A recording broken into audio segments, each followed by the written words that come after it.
With the gaming industry pulling together like never before, this year's Outstanding Contribution Award doesn't focus on an individual achievement. Here's just a few amazing initiatives from members of the video game community that both you and I belong to.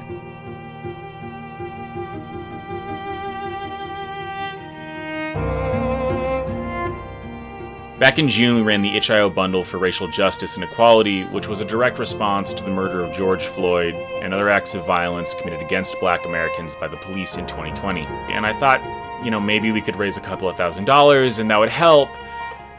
But what happened was the biggest bundle of all time.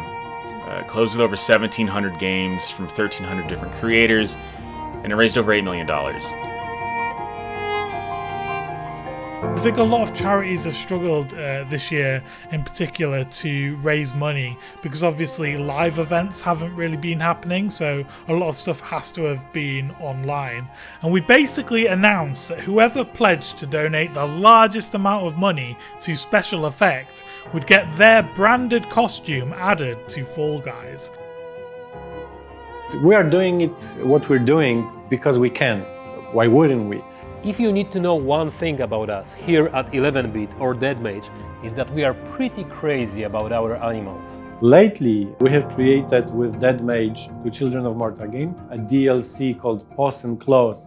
This DLC gathers funds directly for Humane Society International that helps animals, both domestic and wild.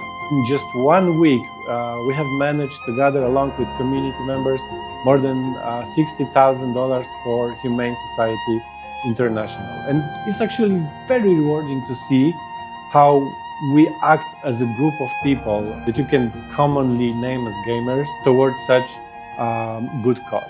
Of course, the industry has contributed more than just raising money. In 2020, we saw games work harder than ever before to become accessible and more inclusive. From The Last of Us Part 2's unrivaled options for those with vision, hearing and motor accessibility issues, to Team 17 adding an assist mode to titles such as Overcooked All You Can Eat. Of course, social distancing made it more difficult for us to connect in person, adding to a difficult year for mental health. Here are just a few ways that video games embrace their role in building communities and connecting people.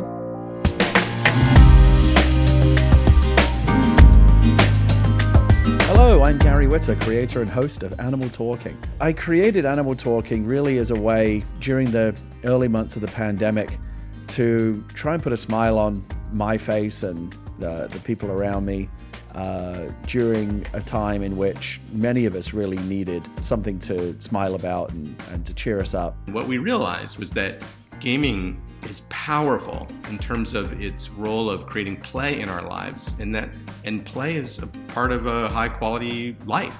And so within a matter of days, just a few days, the team at Electronic Arts pivoted quickly and developed the Stay Home Play Together campaign.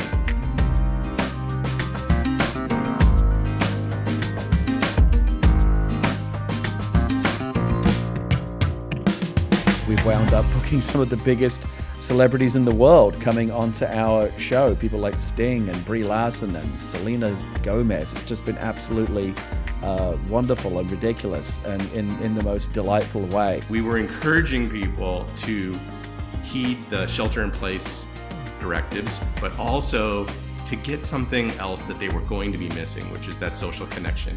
And humanity responded. Players responded. Existing players got engaged and used games as a way to create social connection, and new people came in. The success of a show like Animal Talking, more than anything, really demonstrates the incredible power of video games to bring people together and to lift our spirits and make us all happy and believe in the power of human connection. especially now at a time when we need to hear that message, I think, more than ever. So we thank you and everyone who has worked so hard to make the world a better place in this difficult year. There are far too many initiatives and charities to recognise in one video, and we'll be doing our best to maintain an ongoing list of valuable causes on GamesRadar.com. The road ahead might remain uncertain, but as our next contributor will tell you, it's okay to ask for help. Hi, Joystick Awards. I'm Ian Wright. I'm here to speak to you today about loneliness. It's been a tough year for all of us, a year unlike any other. In England, between 3 and 9 million adults say they feel lonely often and always. And we know that loneliness during COVID-19 is impacting some people's well-being. In times like this, it's more important than ever to reach out to others to talk. Talk about how you're feeling and how they're doing. Let's make sure we all look out for one another. Take a few moments to watch this video and head to letstalkloneliness.co.uk and find out more. Take it easy. A lot of people around the world struggle with mental issues. Having been through a few tough times myself, I think it's important to be there for others when they're struggling. It's good to get it off your chest. And to come through it is a great feeling, and it makes you feel stronger. My name is Michael Keane and I'm a centre-back at Everton Football Club. For people who are struggling, all I can say is speak to someone. You are going to come through it.